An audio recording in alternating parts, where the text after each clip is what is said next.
The goal of the trip was to provide another vehicle for Muslim and Jewish women to build relationships. And travel is a great way to really develop strong bonds. And so that was one objective.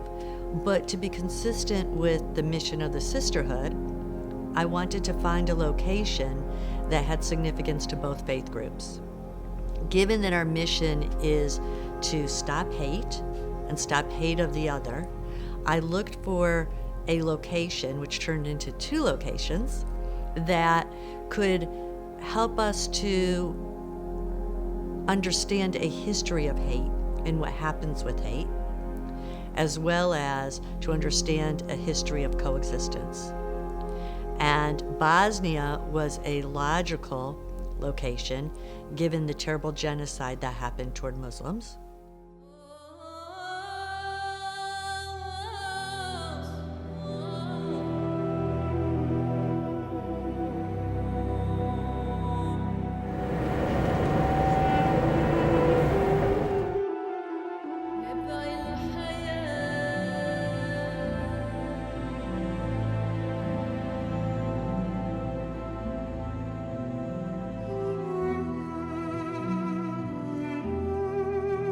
It's a very strange kind of feeling, you know, when I realized that my mother and father were my age when they were killed.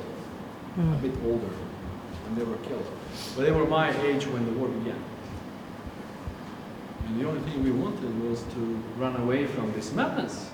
As a UN translator, he was instructed by the Dutch forces, Dutch UN forces, to essentially leave the compound, which was considered a safe house in a protected area. And he knew, and he had a sense that leaving was potentially a suicide mission. If you look back at July 95, which is 20 years ago, it was several thousand Serb troops led by the war criminal, Ratko Mladic, who entered the UN safe area from the south, captured, actually not captured, actually just arrested, thousands of men and boys who were unarmed, most of them were unarmed, and killed them. And the whole event lasted for a few days. It was a UN safe area. Within that crowd of 5,000 people, 5,000 men was his own brother. And the desperation he felt, we felt it. We felt that desperation where he pled with the UN forces not to have his brother leave the compound. To have to make that decision, for any human to make that decision about their loved one, is unfathomable.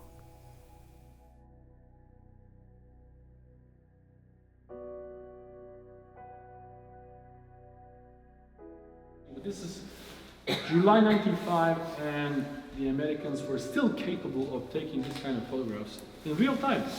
The Americans to this date never explained how it is possible that they took this kind of photographs real time and still close their eyes to genocide happening. This is not the only photograph taken. There were dozens and maybe even hundreds of photographs that the Americans' spy planes took of this region in July 95, including mass grave sites and mass executions in real time. There's almost the same exact photograph in Auschwitz that was taken by the US, which was an aerial photograph of the gas chambers and the tracks leading to the gas chambers. No one did anything about that photograph in Auschwitz, and no one did anything about that photograph of the Serbs coming to murder the Muslims. And it's a perilous situation. It's hate because of someone's ethnicity or religion. The whole Jewish experience of the Holocaust, it just brought it all home for me personally. I guess, from the perspective of numbers, the numbers are very different. However, any life lost is such a tremendous, emotional experience for anybody. One of the most moving parts about the trip was when we met with the mothers in Srebrenica. We didn't have to communicate through words at all. We were moms, and that's how we communicated. I looked at her, I saw in her eyes, I felt her pain. She knew why I was there, all I did was I questioned and pointed to a grave, and she said, "Come here." And she knew. I felt that I could not be at the cemetery without asking her to visit the grave of her loved ones. Cheryl was walking with one of the other mothers, and I was walking with this mother. I just felt an instant connection. We did not have the same oral language,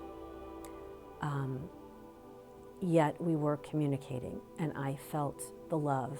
So she led me to the graves. There were several. We got down on our knees together and we prayed. She said her prayer, I said my prayer, and I know it was the same prayer that we were saying. She put out her hands like this to pray to Allah, to God, and it was just a poignant moment. And I said to her, "These are the tears of Allah." And she said yes, and she said it in her language, the tears of Allah, but we both understood what was happening.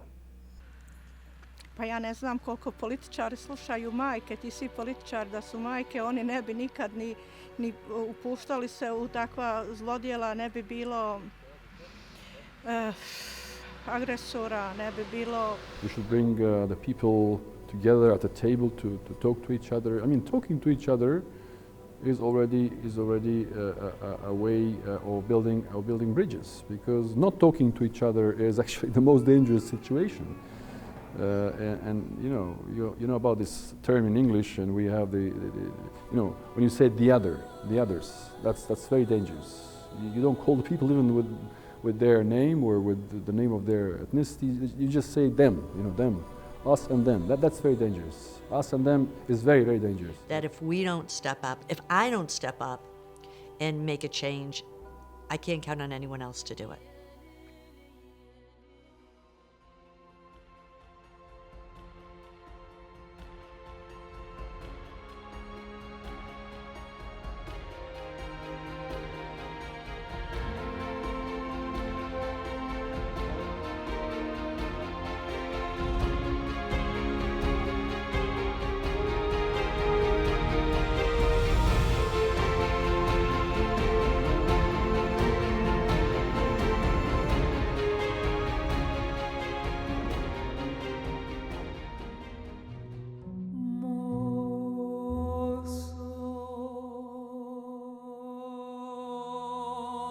Albania, which I knew about the story, and very few people in the world know about the story, has one of the best stories of coexistence and really protecting the other.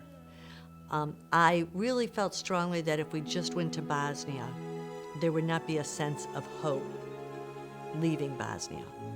That we needed to balance the horrors that we experienced in Bosnia with the stories of hope and the lessons of taking care of the other that we would get from Albania. I didn't anticipate the interactions that we would have with different kinds of people, with amazing stories. We got an opportunity to meet people with stories from the war in Bosnia. Today we got to meet people who helped people during the Holocaust, and that's something you don't get to do every day. Today we met with a number of families who, during World War II, were in Albania, and they protected Jewish families from the Holocaust and the Nazis. And so when the Nazi soldiers would come by, they would say that these Jewish members were part of their family, and they would hide them and they would all keep them in their home. And so today we met with some of the righteous families, and it was really interesting to hear their stories. Their stories were ones of quiet strength and doing what's right in very difficult circumstances. I felt honored to meet with these people. None of this would have had the impact it had without the interactions with the women in the sisterhood. The best conversations were one-on-one, walking or sitting on the bus, learning about each other's lives, how we practice our religions, and our impressions about what we were experiencing. The sisterhood is based on having dialogue with each other And through that dialogue, really learning about each other. And how do we learn about each other? By hearing each other's stories.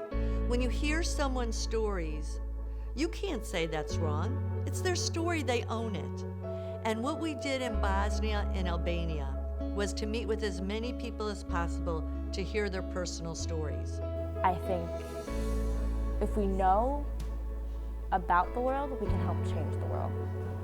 Friendship, to develop friends is the most beautiful thing, because friendship crosses religious barriers, racial barriers, color barriers, and every other barrier that exists between man to man. I think one of the most interesting things about this trip is we have such a wide age range, and it's just so interesting to see that age isn't a barrier. It's actually it's brought so much good, it's brought so much perspective and so much light on many different issues, and we're able to have this conversation that kind of transcends everyone's generation. We've learned so much from each other. We've learned so much about each other's lives. We've really bonded on this trip. And I saw that today, especially during dinner, everyone it's just so nice to see everyone having a fun time as if we were all family. It starts off with dialogue, and dialogue really is the key. And if women are friends, husbands normally tend to follow their wife. So for example, if there's a party, I make the social calendar. So my husband Sajid, he will come if I come. So if men are friends, it doesn't mean that their wives will be friends. Men are probably more easygoing. So if the women click, the men will automatically go along. That's why I think this has been wonderful.